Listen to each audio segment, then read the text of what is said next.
কি অভিনন্দন, শুভেচ্ছা আজকের ক্লাসে। তো আজকের আলোচনার বিষয় হবে কান্টের গ্যাসীয় নীহারিকা মতবাদ, gases nebula hypothesis of Kant. মানে কান্টের মতে পৃথিবীর কিভাবে সৃষ্টি হয়েছিল সেই বিষয় নিয়ে ব্যাখ্যা এবং আলোচনা।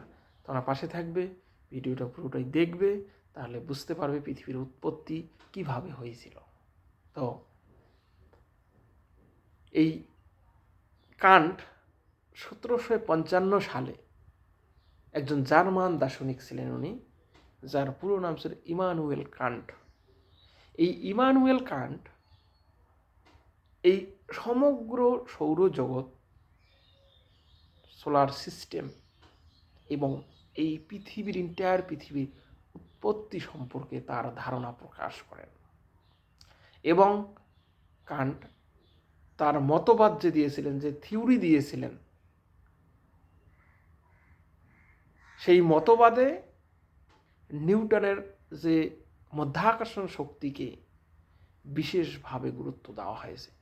মানে নিউটনের মহাকর্ষ সূত্রকে বা শক্তিকে কাজে লাগিয়ে তিনি তার মতবাদটি প্রদান করেছিলেন, যে মতবাদটির নাম গ্যাসীয় নীহারিকা মতবাদ। মনে রাখবে, কান্টের মত বা মতবাদটি বা থিওরিটি পৃথিবীর উৎপত্তি সম্পর্কে একটা খুবই প্রাচীন মতবাদ হিসাবে ধরা হয় বা বলা যায়, খুবই একটা প্রাচীন মতবাদ। তার মতবাদে বলা হয়েছে, মানে তথ্যের মূল বিষয়গুলো কি মতবাদের মধ্যে বলা হয়েছে, তিনি যে মতবাদটা দিয়েছিলেন সেটা কি বলা হয়েছিল সেই বিষয়টা। এটা হচ্ছে তার মতে যে এই যে মহাবিশ্বটা, এক সময় সূর্য ছিল নীহারিকার মতো। সূর্য কি ছিল? নীহারিকার মতো, এক গ্যাস ধুলোকণার মেঘ। সূর্য কি ছিল? নীহারিকার মতো গ্যাস ও ধুলোকণার মেঘ, ক্লাউড। এবং সমগ্র সৌরজগৎ জুড়ে এই মেঘের অবস্থান ছিল। বোঝা গেল? সমগ্র সৌরজগৎ জুড়ে এই মেঘের অবস্থান ছিল। এই ধুলোকণাগুলো মধ্যাকর্ষণ শক্তির প্রভাবে ক্রমশ কেন্দ্রীভূত হতে শুরু করলো, আস্তে আস্তে একত্রিতভাবে অ্যাসিমিলেশন হতে শুরু করলো। এই কাজের জন্য অবশ্য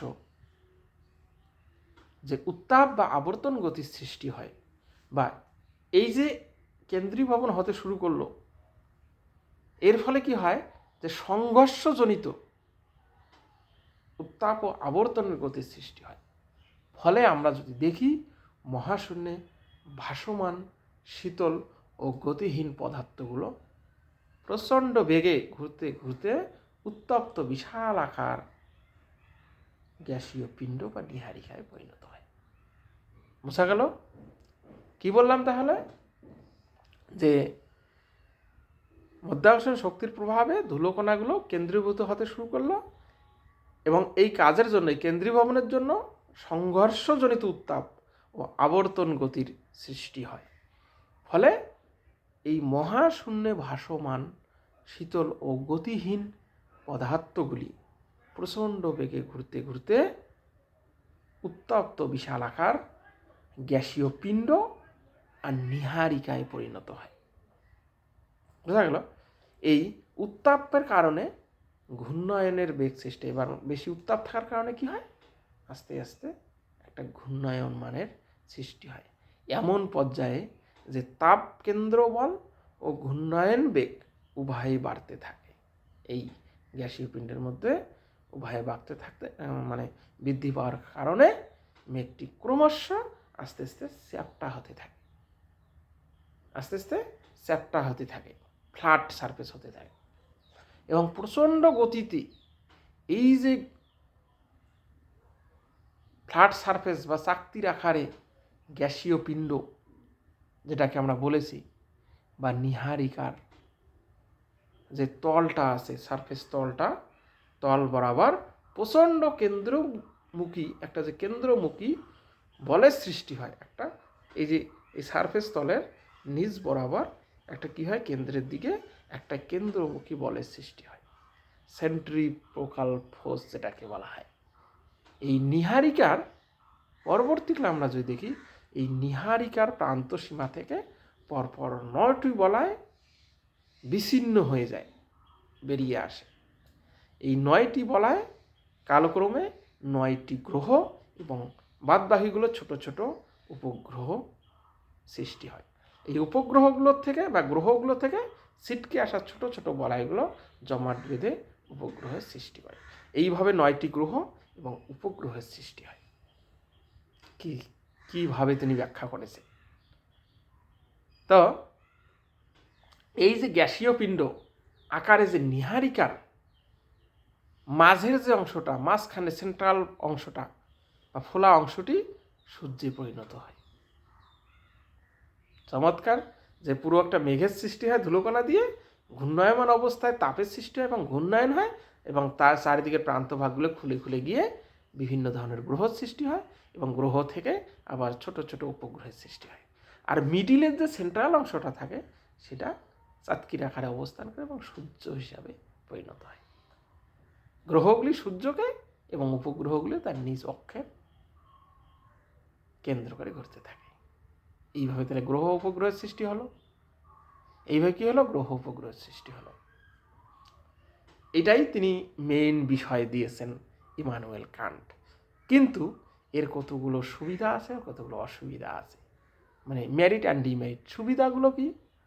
এই কান্টের মতবাদটা খুব সরল, সাধারণ মানুষের বোধগম্য, যে 9টি গ্রহ এবং উপগ্রহের কীভাবে সৃষ্টির প্রথম বিজ্ঞানসম্মত একটা মতবাদ ধারণা এই কান্ট প্রথম দিয়েছিলেন। সেই দিক দিয়ে এটার গুরুত্ব খুবই, এবং কান্টের মতবাদটি প্রথম বিজ্ঞানসম্মত একটা মতবাদ হিসেবে গ্রহণযোগ্য। কিন্তু এই মতবাদের কতগুলো ত্রুটি আছে। সেই ত্রুটিগুলো হলো, প্রথম যেটা, কান্টের মতবাদটি পুরোপুরো বিজ্ঞানসম্মত ভিত্তির উপর প্রতিষ্ঠিত নয়, মানে পুরোটাই বিজ্ঞানকে ফলো করা হয়নি এই মতবাদের জন্য। এটা একটা প্রথম ত্রুটি। আর দ্বিতীয়টা কি, তিনি যে বলেছেন তার মতবাদের মধ্যে যে ধুলোকণা উৎসের কোনো উল্লেখ নেই, যে ধুলোকণার কথা বলেছেন, ডাস্ট পার্টিকেলের কথা, সেটার কোনো কোথায় থেকে আসলো, মেইন উৎস কি, সেটা সম্পর্কে তিনি ব্যাখ্যা দেননি। এটা একটা তার মানে ত্রুটি। আবার বলেছেন তিনি যে ধুলোকণার সংঘর্ষে মাধ্যমে যে নীহারিকার আবর্তনের ধারণা বা নীহারিকার আবর্তন হয়, গতি বৃদ্ধি পায় বা বেগ সংরক্ষণ নীতি কি, সেই ক্ষেত্রে কিন্তু মানা হয়নি।